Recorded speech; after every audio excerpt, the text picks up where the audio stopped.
Congress guarantee ಯೋಜನೆಗಳನ್ನು ಸಂಪೂರ್ಣ 5 ವರ್ಷದವರೆಗೂ ಕೊಡುವುದರಲ್ಲಿ ಅನುಮಾನವೇ ಇಲ್ಲ ಎಂದು ರಾಜ್ಯ ಸರ್ಕಾರ ಗೃಹ ಸಚಿವ ಡಾಕ್ಟರ್ ಜಿ ಪರಮೇಶ್ವರ್ ಅವರು ಹೇಳಿದ್ದಾರೆ. ಕೊಟ್ಟ ಮಾತಿನಂತೆ ಕಾಂಗ್ರೆಸ್ ಗ್ಯಾರಂಟಿ ಯೋಜನೆಗಳು ಸಂಪೂರ್ಣ 5 ವರ್ಷದವರೆಗೂ ಕೊಡುವುದರಲ್ಲಿ ಅನುಮಾನವೇ ಇಲ್ಲ ಎಂದು ರಾಜ್ಯ ಸರ್ಕಾರದ ಗೃಹ ಸಚಿವ ಡಾಕ್ಟರ್ ಜಿ ಪರಮೇಶ್ವರ್ ಅವರು ಹೇಳಿದ್ದಾರೆ. ಕೂಡಲ್ಗೆ ಹಮ್ಮಿಕೊಂಡಿದ್ದ ಪಂಚ್ ಗ್ಯಾರಂಟಿಯ ಫಲಾನುಭವಿಗಳ ಸಮಾವೇಶದಲ್ಲಿ ಅತಿಥಿಗಳಾಗಿ ಭಾಗವಹಿಸಿ ಮಾತನಾಡಿದ ಅವರು, ಪಂಚ್ ಗ್ಯಾರಂಟಿ ಯೋಜನೆ 5 ವರ್ಷ ಗ್ಯಾರಂಟಿಯಾಗಿ ಇರುತ್ತೆ ಎಂದರು. ಈ ರಾಜ್ಯದಲ್ಲಿ ಜನರಿಗೆ ಕೊಟ್ಟದ್ದನ್ನ ನಾವೆಲ್ಲ ಮಾಡ್ಕೊಂಡು ಬಂದೆವು. ನಿಮಗೆ ಆಶ್ಚರ್ಯ ಆಗೋದು, ಆ ಭರವಸೆಗಳನ್ನೆಲ್ಲ ಪ್ರಣಾಳಿಕೆಯಲ್ಲಿ ಬರೆದವನು ನಾನೇ. ಆ 5 ಭರವಸೆಗಳ ಪ್ರಣಾಳಿಕೆಯನ್ನು ತಯಾರು ಮಾಡಿದವರು ನಾನೇ. ಎಲ್ಲರೂ ನೋಡಿ ಹೆಂಗೆ ಇದೆಲ್ಲ ಕೂಡಿ ಬರುತ್ತೆ ಅಂತ ಹೇಳೋದಿಲ್ಲ. ಆ ಸಂದರ್ಭದಲ್ಲಿ ನಾನು ಕೂಡ ಯೋಚನೆ ಮಾಡಿದ್ದೀನಿ, ಜನ ಸಮುದಾಯಕ್ಕೆ ಎಷ್ಟು ಉಪಯೋಗ ಆಗಬಹುದು ಅಂತ ಹೇಳಿ. ಆದರೆ ನಮ್ಮ ಒಂದೇ ಉದ್ದೇಶ ಇದ್ದದ್ದು, ಗ್ರಾಮೀಣ ಭಾಗದಲ್ಲಿ ಜನ ಕಷ್ಟದಲ್ಲಿದ್ದಾರೆ, ವಿಶೇಷವಾಗಿ ಮಹಿಳೆಯರು ಕಷ್ಟದಲ್ಲಿದ್ದಾರೆ. ಬಡತನ ನಿರ್ಮೂಲನೆ ಬರೀ ಬಾಯಿನಲ್ಲಿ ಹೇಳಿದರೆ ಆಗೋದಿಲ್ಲ, ಅದು ಸರ್ಕಾರದ ಒಂದು ಯೋಜನೆಗಳ ಭಾಗ ಆಗಬೇಕು ಅಂತೇಳಿ ಯೋಚನೆ ಮಾಡಿ ಈ 5 ಗ್ಯಾರಂಟಿಗಳನ್ನು ನಾವು ಘೋಷಣೆ ಮಾಡಬೇಕು. ಜನ ವಿಶ್ವಾಸಕ್ಕೆ ಬರಲೇ ಇಲ್ಲ. ನಾವು ಅನೇಕ ಸಂದರ್ಭದಲ್ಲಿ ನಾನು ಕೂಡ ನೋಡ್ತಾ ಇದ್ದೆ, ಏನೋ ಚುನಾವಣೆಗೆ ಬರ್ತಾರೆ, ಒಂದು ಹೇಳಿಕೊಡ್ತಾರೆ, ಹೋಗ್ತಾರೆ, ಏನು ಇವರಿಂದ ಇದನ್ನು ಅನುಷ್ಠಾನ ಮಾಡೋದಕ್ಕೆ ಕಷ್ಟ ಆಗ್ಬೋದೇನೋ ಅಂತೇಳಿ ಜನ ಸ್ವಲ್ಪ ಅನುಮಾನ ಪಡ್ತಾ ಇದ್ದಾರೆ. ನಾವು ಆ ಗ್ಯಾರಂಟಿ ಕಾರ್ಡ್ಗಳನ್ನು ನಿಮಗೆಲ್ಲ ಕೊಡುವಾಗ ಅನೇಕ ಜನ ಅದರ ಬಗ್ಗೆ ಅಷ್ಟೊಂದು ವಿಶ್ವಾಸ ಬರಲಿಲ್ಲ. ಚುನಾವಣೆ ಆದ ಮೇಲೆ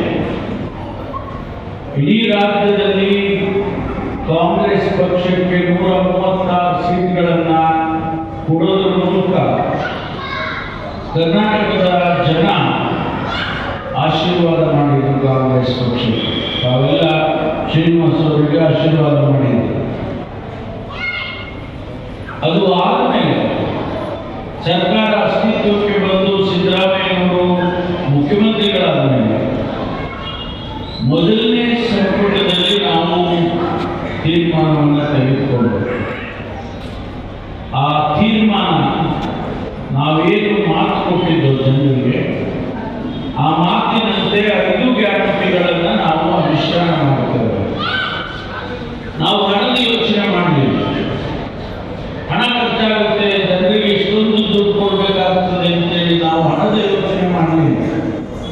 ಆದರೆ ನಾವು ಕೊಟ್ಟಂಥ ಮಾತು, ಆ ಜನ ಸಮುದಾಯಕ್ಕೆ ಕೊಟ್ಟಂಥ ಮಾತು ಉಳಿಸ್ಕೋಬೇಕು ಅಂತೇಳಿ ಮೊದಲನೇ ಸಂಪುಟದಲ್ಲಿ ಆದೇಶಗಳನ್ನು ಹೊರಡಿಸಿದ್ದೇವೆ.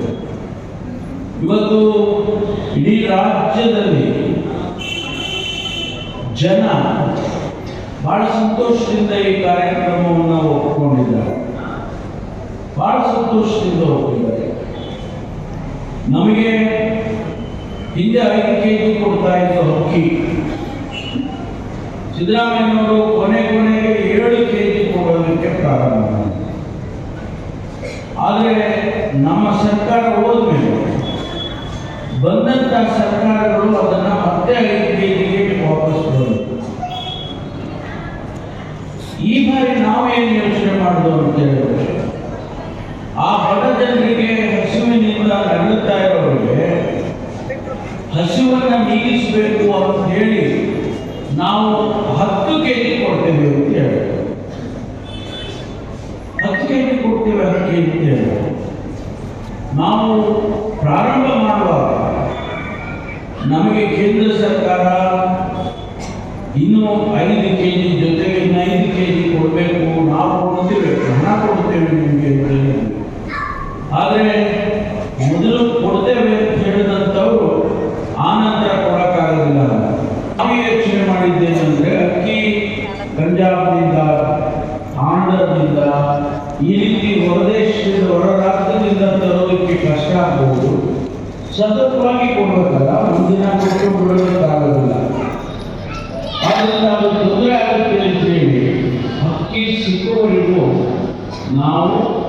ಆ 5 ಕೆಜಿಗೆ ಹಣ ಕೊಡೋಣ ಅಂತೇಳಿ 170 ರೂಪಾಯಿ ಹಣವನ್ನು ನಿಮ್ಮ ಹಣಕ್ಕೆ ಹಾಕ್ತಾ ಇಲ್ಲ.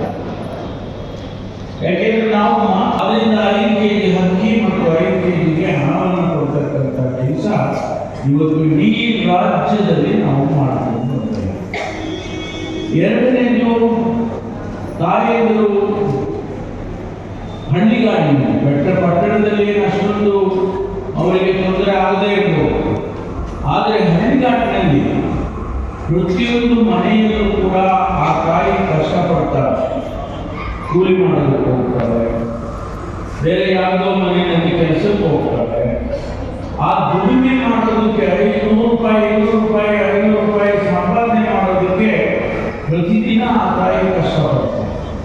ಅದಕ್ಕೆ ನಾವೇನು ಯೋಚನೆ ಮಾಡೋದು ಅಂದರೆ, ಅವಳ ಕೈಗೆ ಒಂದಿಷ್ಟು ಹಣ ಸಿಗುವ ರೀತಿ ಅಂತ ಹೇಳಿ ಆ 2,000 ರೂಪಾಯಿ ಪ್ರತಿಯೊಬ್ಬ ಮನೆಯ ಯಜಮಾನಿಗೆ ಅವರ ಅಕೌಂಟಿಗೆ ನೇರವಾಗಿ ಕೊಡ್ತಕ್ಕಂಥ ಕೆಲಸ ಮಾಡಿ ಗೃಹಲಕ್ಷ್ಮಿ ಅಂತೇಳಿ ಅದಕ್ಕೆ ಹೆಸರಿಟ್ಟು ನೀವೆಲ್ಲರಿಗೂ ಕೂಡ 2,000 ರೂಪಾಯಿ ತಿಂಗಳ ತಲುಪಬೇಕು. ನೀವೇನಾದರೂ ಮಾಡಿ, ನಾವು ಅಂಥದ್ದೇ ಮಾಡಿ 2,000 ರೂಪಾಯಿನಲ್ಲಿ ಹೀಗೆ ಖರ್ಚು ಮಾಡಿ ಅಂತ ನಾವು ಹೇಳಲಿಲ್ಲ. ನೀವು ಮಕ್ಕಳಿಗೆ ಫೀಸ್ ಕಟ್ಬೋದು, ಅಥವಾ ಮನೆಯ ಕೆಲಸ ಕಾರ್ಯಗಳಿಗೆ ರೇಷನ್ ಕೊಂಡ್ಕೊಳ್ಬೋದು, ಅಥವಾ ಬೇರೆ ಏನಕ್ಕಾದ್ರೂ ನೀವು ಖರ್ಚು ಮಾಡ್ಕೊಳ್ಳಿ ಅಂತೇಳಿ ನಾವು ನಿಮಗೆ ಏನಕ್ಕೂ ಕಂಡೀಷನ್ ಹಾಕ್ತೀವಿ. ಹಾಗೆ 2,000 ರೂಪಾಯಿ ಕೊಡ್ತಾರೆ. ಈ ಕಡೆ ಭಾಗಕ್ಕೆ ಬಂದರೆ ಅವರು ಕಲ್ತ್ಬೋದು. ಆ ಕಾರಣಕ್ಕಾಗಿ ನಾವು ಮಹಿಳೆಯರಿಗೆ ಉಚಿತವಾಗಿ ಓಡಾಡೋದಕ್ಕೆ ಅವಕಾಶ ಮಾಡ್ತೀವಿ. ಇದರಿಂದ ಅನುಕೂಲ ಆಗಿದೆಯಲ್ವಾ?